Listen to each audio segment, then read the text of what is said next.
Hey everybody.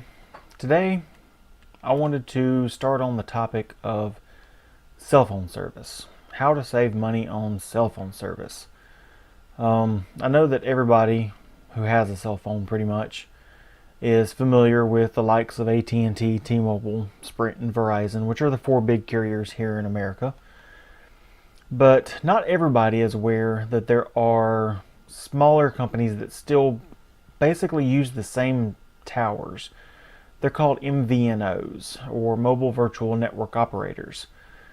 Basically, these are companies who lease space or time from like AT&T or T-Mobile, Sprint, Verizon, whoever.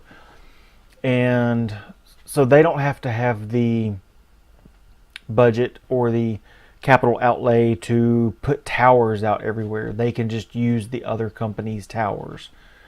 The benefit of this is they save a lot of money, and then they usually pass that along to the customer. Like I said, there are tons of these companies, and a lot of them you probably never have heard of. Some of the bigger ones you probably have, like Boost Mobile, Ting, Project 5 from Google is actually an MVNO. Straight Talk Wireless, Family Talk from Walmart. And I mean, that's just to name a few. There are tons of these things. But the thing that I like about them is, I mean, obviously you can save money and still have very good service. Like my wife and I, we actually use Straight Talk. And we pay right at $45 a month per line, and it's totally unlimited. I mean, I cannot find another carrier out there that has totally unlimited for $45 a month. My friends that have AT&T or Verizon pay hundreds of dollars per line for their totally unlimited service.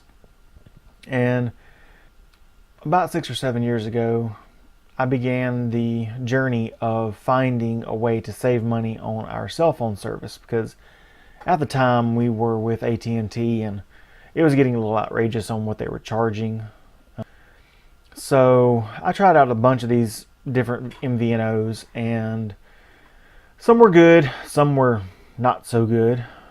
So over the years, I'm sure some of the not so good ones have gotten a little bit better, but some others have popped up that are really just awesome and really worth the money.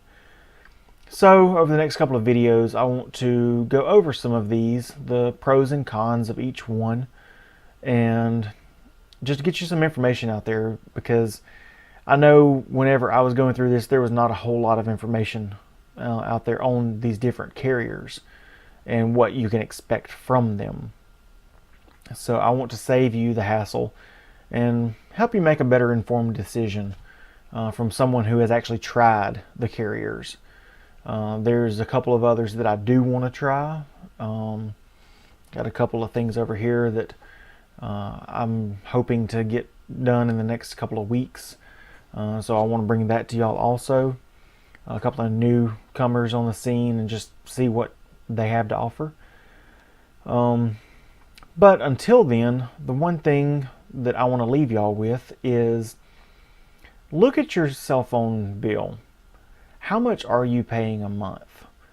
I'm just interested to see how much are my viewers paying for cell phone service. I just think it'd be interesting to see how much people are paying. Like I said, my wife and I, we pay $45 a month per line, so we're right at $90. Taxes and all, we're still under $100, which is not bad. Can we do better?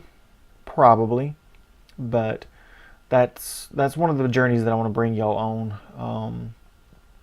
Some of these other carriers that I want to try, and with that, I do have a special that I want to do and show y'all. I have a couple of fancy little gadgets here that I want to show y'all, and hey, maybe it can help somebody, because do you have to spend $500-600 on the phone to get a decent phone? Not anymore. That used to be the case. So yeah, over the next few videos, I want to bring you a couple of the MVNOs that I have tried out and I think are pretty decent. Um, like I said, some good, some bad. You know, I'll leave that up to you because different carriers are different in different areas. Where I am, some may be awesome, and where you are, that same one may not be that great. It just depends on which I guess, mothership has better service in your area. For us here, pretty much AT&T and Verizon rule the roost. If you're in the major city, T-Mobile's not bad. Sprint is just not there where we are. But I know there are areas that Sprint is one of the better ones. It's less congested and it's actually really good. I do appreciate everyone sharing this with all of your friends and family. Getting the word out there really does help. Hit that like button. Like it if you like it. Hit me up in the comments below. Google+, Twitter, Facebook. And until next time.